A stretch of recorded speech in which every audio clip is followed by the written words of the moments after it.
From South Carolina Public Radio, this is the South Carolina Lead. I'm your host, Gavin Jackson, and this episode was recorded on March 31st, 2023 from South Carolina Public Radio Studios here in Columbia. Just so you know, some of the information in this podcast may have changed by the time you've heard it. Also, join us at Kite Hill Brewing in Clemson on April 13th at 6 p.m. That's right, our first live taping of 2023 is taking place at Kite Hill Brewing in Clemson on April 13th at 6 p.m. We're going to be talking legislative session as well as the 2024 campaign trail with Mayan Schechter of the state newspaper. It's going to be great. RSVP to this free event on southcarolinapublicradio.org. That way we know you're coming. We'll have a name tag for you and some swag. Now in this special episode, it's dedicated to a conversation that I had with State House reporters Jeffrey Collins with the Associated Press and Joe Bustos with the state newspaper about where major legislation stands as the first year of the 2-year legislative session nears its end. But first, the Lead loves hearing from you all. That's why we want you to give us a shout at our voicemail at 803-563-7169. Let us know what bills you're following, what you're interested in hearing about, where you think we should have our next live taping, anything you want to talk about, 803-563-7169. Without any further ado, here's my conversation with the Associated Press's Jeffrey Collins and the state's Joe Bustos from This Week in South Carolina. The interview originally aired on March 31st, and we're bringing it to you in full because we're on spring break this week. That's right, I figured many folks may also be traveling, so this would be a good way to catch you up on some of the big bills that have been discussed throughout this first year of the 2-year session. Now, I began my interview by asking Jeffrey Collins about the recently passed $14 billion House budget. 18, play the clap! Once again, South Carolina has a nice big pot of money to spend, and they are spreading it around. I mean, the big deal are salary increases. Pretty much every state employee is going to get a salary increase. Teachers they're raising the minimum pay by $2,500. Law enforcement, especially the lower paid people that do the patrolling and things like that, they'll get a significant raise. All state employees are getting a raise. That's the big pot of money, but there's plenty of other things that go around. There's $100 million for bridge repair, several $100 million for other road projects. There's more than $100 million to help build rural schools, where the state takes money and helps out school districts that don't have a big property tax base. I believe Saluda County was one of the beneficiaries last year. There's a lot of economic development going around. I know we may discuss that a little later in the show. The one thing that isn't in the budget that's kind of interesting is there doesn't appear to be any rebate at this moment. I mean, we'll see what the Senate does. The Senate Finance Committee takes up the budget next week, but there's been no discussion of any kind of tax rebate or anything.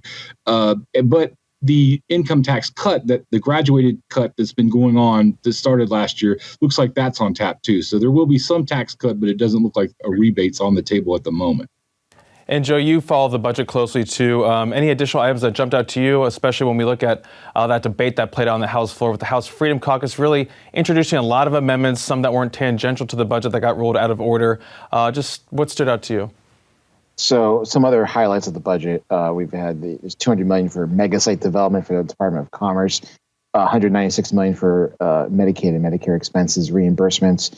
And something that college students are going to like, there's $69 million for tuition rate freezes. I think that's always popular. No money for I-73. We continue with this request. It's still not being funded. Ellen Weaver got some money for K-3 literacy instruction training and some high-intensity tutoring. So those are some of the highlights that I saw. But yeah, the debate slowed down on that first night and even into the second day, as we had lots of amendments from the Freedom Caucus talking about diversity, equity, and inclusion, and how they're trying to get that out of colleges and universities. They want to spend some money, which they said goes towards those initiatives, and put it towards like SLED and DSS and the Office of Resiliency. But ultimately, lawmakers decided not to go in that direction. Yeah, we've been seeing a lot from the House Freedom Caucus this year, too, in terms of, it seems like every week there's a different fire to be put out or freedom to be fought. Have they made any headway? It didn't seem like anything really kind of came out of all that during that budget debate. What's the status of that? So all their amendments got killed or defeated. They had some provisos to try to ban mandatory diversity training or making diversity part of the admissions or hiring process. Those got killed, but there is a promise to actually, or there's an understanding that they will actually create actual legislation, and it will go through the traditional lawmaking process, through the committee process. And so we'll see how long that will eventually take, but they're going to go through the committee process so other stakeholders could come to the table and talk about DEI programs that Freedom Caucus members seem to be targeting.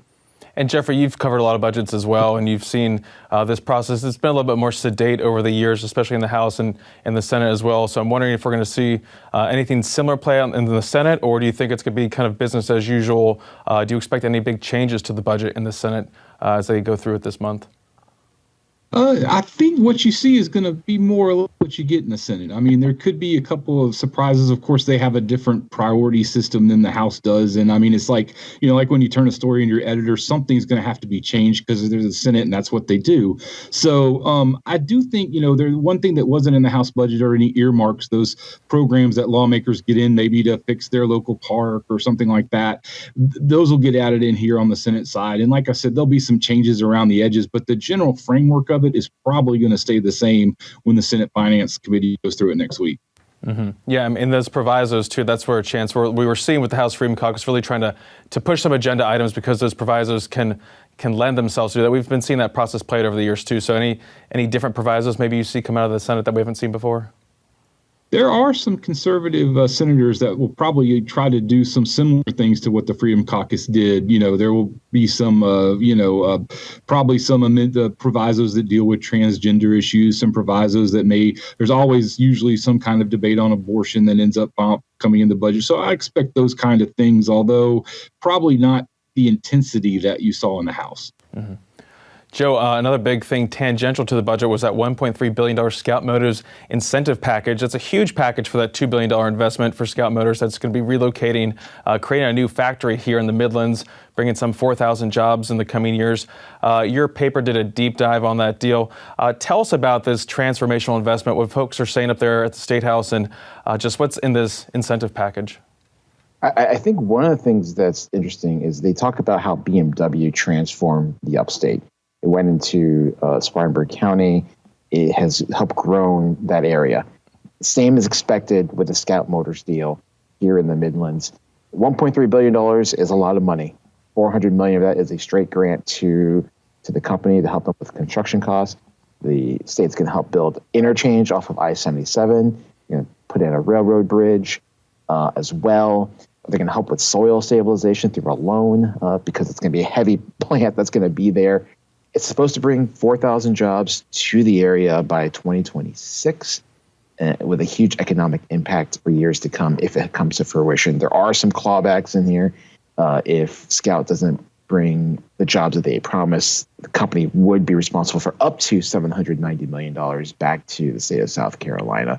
But Harry Lightsey, the Commerce Secretary, is confident that we won't have to go down that path. Yeah, because there was a little worry from some lawmakers. There was some, a couple little bumps, but nothing that really derailed this incentive package from passing. But a lot of folks were still a little worried about what they saw happen with the Carolina Panthers deal following through too. So I'm guessing that's kind of been smoothed over for the most part.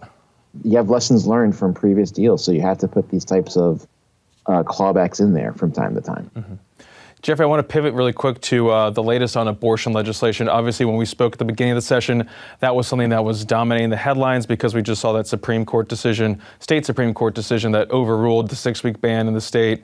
I want to ask you just what we're seeing going through the legislature at this point, because it seems like things are kind of just at a stalemate right now. What are you seeing? What are the bills going on right now? Some have actually even been pretty extreme that have garnered some pretty big headlines, too, from lawmakers in the House. Well, the current situation is both the House and the Senate passed different versions of abortion bans. I mean, the House is a total ban with exceptions for, rape, incest, and the life of the mother. The Senate is a ban at the detection of cardiac activity, typically called the heartbeat bill, at roughly 6 weeks. So you have a total ban, you have a 6-week ban, and neither side at the moment, at least publicly, appears to be willing to budge. At some point, there should be a conference committee that comes together and they'll see if they can figure out some kind of solution. It's kind of a game of chicken. I mean, there's almost no Republicans that are happy with the current situation where, abortions are allowed up to 20 weeks. I don't think there's any clinics that are very, very few abortions are done that late in South Carolina, but nobody's happy with that situation. But they've got to figure out some kind of compromise on it. There have been some more extreme bills filed. Any lawmaker can file a bill. There's no bar to it. You just basically put it to paper and turn it in. So the one that garnered a lot of national attention would have treated a fetus at any stage of development like a regular person as far as homicide laws go, which if you follow it all the way down its path, it could lead to a woman being charged with murder. And, then, in South Carolina, if you kill a child under the age of, I believe it's 11, you can be prosecuted in a death penalty case. But again, all the Republican leadership on both the Senate and the House, like that bill has absolutely no chance. And even some of the more conservative Republicans in the House that typically support a total ban were like, no, we don't support this. So there's, on abortion, I think there's got to be some movement somewhere, but it says a game of chicken right now. The Senate says they can't support anything close to a total ban. That says they won't support anything but a total ban. So they'll just have to come together and figure something out. Yeah, Jeffrey, we're pretty much where we were during the off session, right? I mean, like nothing's changed. Everyone kind of, was blasted that early in the session that we haven't really, they did all that work in the off session. Now we're right kind of back where we started from. Yeah, I mean, basically, yes, exactly. We ended up in the same place we ended up in after all those special sessions and everything in 2022. One thing the Senate bill does do that I think does need to get out there is it would eliminate, in 1974, the General Assembly passed a proviso or a portion of a bill that criminalizes women if they get abortion. It does allow for criminal charges. The Senate bill that passed actually removes that clause, which a lot of people have said, if anything comes out of that, that's a very important part of this bill, that you can't charge a woman with an abortion in the criminal court. Joe, kind of picking up on that when we're talking about the state Supreme Court, like Jeffrey was talking about, right now our current law for abortion in the state is 20 weeks. Of course, they don't really happen past around 15 in our state, but still that state Supreme Court decision really ruffled a lot of feathers in the State House to the talk about changing how the judicial selection process goes forward in the state. What's the latest on that? We heard from the governor in several speeches earlier this year about his desire to see that process change. We're one of the few states that actually have lawmakers pick judges on our courts. Was that going to change? What's the latest on that movement? So we haven't seen much introduced on that. There might be something that we'll have to wait till next year. There's been a couple bills that I've noticed that have been filed. One by Harvey Peeler to make a slight tweak, I would call it, to the judicial election process. Right now, it's a majority of the 170 lawmakers. Harvey Peeler has a bill that would make it a majority of both chambers. It's a slight tweak, but it gives the Senate a little bit more power. Senator Massey has another bill out there that would require that anyone who's deemed qualified for a judicial position be screened out of the Judicial Merit Selection Commission, as opposed to just three or up to three. This would give more candidates a chance at a race and give more of an opportunity, more of a selection to see who's out there. Yeah, it'd also be pretty difficult to change how it's done right now with the entire General Assembly voting on that, because right now a lot of proposals focus on just the Senate confirming those nominees. So you'd have to get rid of 124 House members who I don't think would go quietly. Yeah, definitely. Because with McMaster's proposal for executive appointment with Senate advice and consent, House members may not want to give up their power over this. Jeffrey, let's stick with criminal justice reforms and look at the House Republican agenda item. A big one, both in the House and the Senate, I should say, is bond reform, especially H 3532. That would close this revolving door that they keep saying is happening when it comes to catch and release of some of these criminals out there who recommit while they're out on bond. Both chambers are on board with this legislation. Do you see that happening, getting to the governor's desk by the end of May? If anything around here is a slam dunk, I think that's probably a slam dunk. I mean, everybody wants it to happen. It's been a big deal to Republicans in both the House, Senate, and the governor. So that seems pretty sure. The question is kind of in the details. I don't think the Senate and the governor aren't exactly pleased with the House's idea, because it needs a little tweaking that, if they had something where you could get up to 5 years additional in prison on top of your regular sentence if you committed a crime while out on bond. But then there's some question about, well, if you're not found guilty of the first crime, is that, constitutionally allowed or fair or anything like that? So there's some details like that need to be worked out between the two chambers. But yeah, I think bond reform, if you told me to put money on one thing that would get to the governor's desk before the end of this session, that's the one I put the money on. Yeah, pretty bipartisan. You also saw a lot of press conferences with some prosecutors and other folks out there really talking about how big of a problem this is. No real stats behind it. I asked Chief Mark Keel if there are any stats behind these, but a lot of those prosecutors were saying, look at the backlogs, look at folks trying to get bond revoked through a judge, and it's just not working. Well, and if you're looking ahead and wondering what could be the unforeseen problems for what's being worked on here, part of it probably is that part of the reason is COVID stopped a lot of court hearings. Also, people didn't want people in jail during COVID, and South Carolina has several counties already have full jails. So if people can't afford bond or bond is revoked, jails are going to fill up. So I think there's some people looking at all aspects of the problem, but ultimately, there is more than just we want to keep these people behind bars if they're violent and repeat criminals. You're going to have to find a place to keep them too. Joe, we're talking about additional penalties for folks who commit crimes while out on bond, but then when we talk about hate crimes legislation, which would enhance penalties for people who are convicted of violent crime with a penalty enhancement if it's proven that it was done out of hate for a certain immutable class of characteristic of a person, that has not gone anywhere, especially after the horrific massacre at Mother Emanuel AME Church in 2015, in which we saw 9 black parishioners killed in a hate-fueled attack. What's going on with that bill right now? It seems like there's been movement. There's a lot of, it got out of the House, but I'm just wondering where it's going right now in the Senate, because there has been a lot of attention focused on that bill.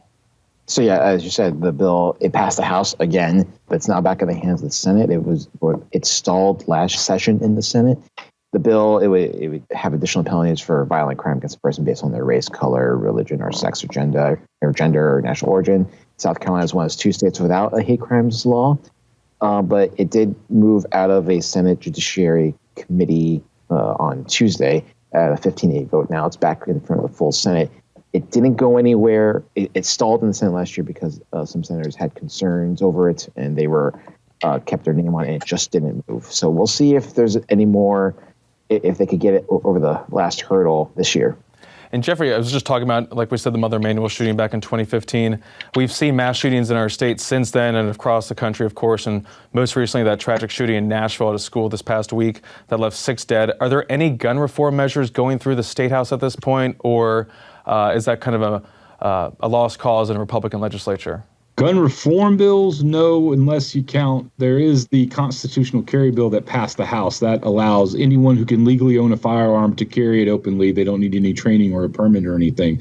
Right now in South Carolina, if you have a concealed weapons permit from, if you go through that kind of training, you can openly carry. That's the current open carry law. That bill passed the open carry anywhere, anytime. That passed the House. It's in the Senate.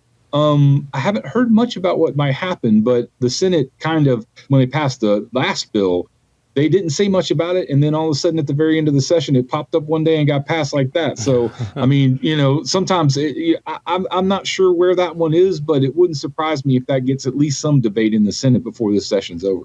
Yeah, Jeffrey, can you just talk to that really quickly in terms of the process? I mentioned crossover, which is the last day you want to see bills go over. Just give a quick rundown of what we can start expecting to see over the next couple of weeks as we wind down to sine die. Yeah, we're getting to the point where if you don't have your bill already kind of up in a position where it's through committee, you're going to have some trouble getting it on the floor. There's a deadline April 10th, which is a Monday. So essentially it's that Thursday before because of the way the legislature meets. And each chamber has to pass a bill, or you need 2/3 vote from the other chamber to be able to put it on the calendar. Typically, that was a big deal, but remember, the House has a supermajority, has a 2/3 majority. So if the Senate passes something, it's not as hard as it used to be for the House to get that 2/3 and put it on the calendar. But ultimately, at this point, if your bill isn't getting attention right now, you're probably going to have to wait till next year. Now, this is the first year of a 2-year session, so all bills stay in whatever place they're at when the legislature adjourns in May. Mm-hmm. Yeah, I can't believe we're almost to the end of the session already. But Joe, we're talking about the Constitution. We've seen several bills being proposed about changing our state's Constitution, which would need to be done by voters at the ballot box, including one most recently that would make the Comptroller General an appointed position. Kind of fill us in about that whole backstory there with Comptroller General Richard Ekstrom, who was resigning, and that drama around that, and then this renewed push, I should say, to get this position appointed. So let me start off with my comments with this. No money is missing. Okay. The money just never existed. This won't affect the budget or state spending. I want to say that up front. So for the course of 10 years, the Comptroller's office in an annual financial report, which very few people actually look at in terms of when determining how much to spend or even when putting together a state spending plan. The comptroller inflated or double counted money that went towards colleges and universities. Over a 10-year period, that number inflated to $3.5 billion. They discovered the error and fixed it last year, but it also had to come with a note in this annual financial report. This angered lawmakers, it angered senators, and the Senate held hearings on this. They had an investigation into it, and it ultimately led to Ekstrom resigning. There was a move by the House to cut Ekstrom's salary to $1. There was a move to impeach him in the House, and the Senate was going to start a trial to remove him from office for willful neglect of duty. With all of this, now we have to fill this position. Kirkman Finley, a former state rep, is out there as a name to possibly fill the position. He's got a lot of votes in the House, and even some in the Senate, apparently. And some Senate members are trying to push for a longtime budget staffer by the name of Mike Shealy, who works at the Department of Administration now, but he knows the state budget. He knows government accounting. This is right now it's an elected position every 4 years. Lawmakers want to make this an appointed position, part of the governor's cabinet, which could give the governor more control and more oversight over this particular office. Governor McMaster has said he would like to see someone who's a non-political type in this position with finance or accounting experience. But right now, the General Assembly gets to pick who fills this position, who finishes Ekstrom's term. But that will require a joint assembly between the Senate and the House, and we'll see if they agree, knowing where the votes are for Finley. We'll see if the Senate actually agrees to a joint assembly, or if we may have to go another route to see how this job may be filled. And then, Jeffrey, I want to talk to you really quickly about another constitutional amendment that would ask voters if they would support eliminating the prohibition against the state or its political subdivisions from providing direct aid to religious or other private educational institutions. This is a bill that's also in tandem with a House-passed bill that is a big step towards voucher schools that was passed in the Senate. Can you kind of just fill us in there on the education front, what's happening in the State House this year? We came very, very close to having a voucher-like bill pass last session. I mean, it came through both the House and Senate. They had a conference committee trying to work out their differences, and it fell apart right at the very, very end of the session. And I mean, it's something that seems to have a broad amount of support among Republicans and is even getting some Democrats on board at this point. The question is in the details. I mean, I think that we're going to end up in the same place we did before. The House has passed its version. The Senate's going to have its own ideas. And then can they come together? I mean, some of the key places is, the House tends to want to make this into a pilot program where the Senate wants to go ahead and pass it where they don't have to renew it again in the future. There's some differences on how much money is given to the program and also participation levels, whether it's just kept to poor families and maybe some special needs students, or is it broader acceptance? In the end, I expect that probably the Senate's thoughts are going to win the day. It'll probably be a broader program. It'll probably provide a little more money, probably won't have to be renewed. But again, like I said, I thought they had it all together last year and they didn't quite get it together. Mm-hmm. And Joe, with less than a minute left, I want to ask you about medical marijuana. It seems like it hit a snag this year. That's the P for Republican Senator Tom Davis's bill. Tell us what's going on with that and its future this session. So the Senate tried to put it for special order, which would give it top priority to be considered. That special order vote failed 20-20.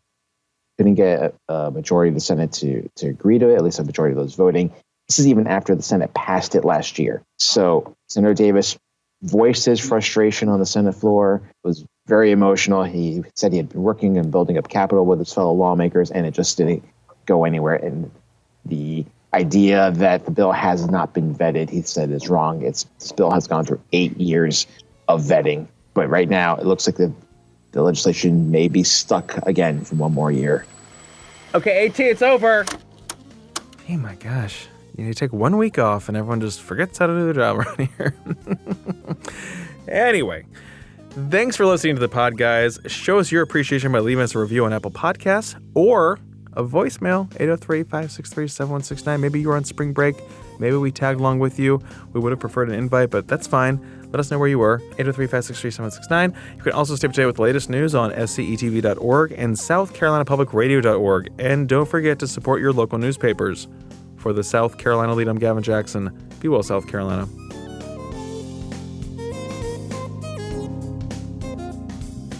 I don't even care. You made mention of it. I don't even You're care. shook. I'm in your head, okay? I've already won, all right? Okay? Wake up.